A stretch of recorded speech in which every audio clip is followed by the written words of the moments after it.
పవన్ కళ్యాణ్ కీలకమైన వ్యాఖ్యలు చేశారు. తాజాగా కేసనపల్లి కోనసీమ జిల్లా దగ్గర కొబ్బరి తోటలు ఈ ఉప్పు నీటితో పాడైపోయినటువంటి సందర్భంలో అక్కడ చూడటానికి వెళ్లినటువంటి పవన్ కళ్యాణ్ కీలకమైన వ్యాఖ్యలు చేశారు.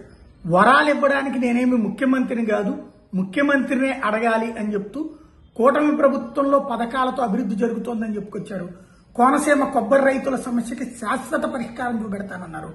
డ్రైన్ సమస్యకు శాశ్వత పరిష్కారం తీసుకుని అడుగులు ఉంటాయని చెప్పారు. కాకపోతే వరాలు ఇవ్వడానికి నేను సీఎం స్థానంలో లేనన్న వ్యాఖ్యలు, సీఎంని అడగాలన్న వ్యాఖ్యలు సంచలనం సృష్టిస్తున్నాయి.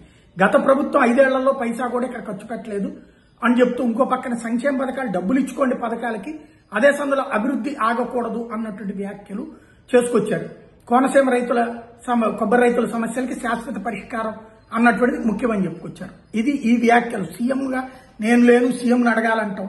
అదే సందర్భంలో సంక్షేమ పథకాలకు సంబంధించిన డబ్బుల గురించి వ్యాఖ్యలు ఇప్పుడు చర్చనీయాంశమైనాయి.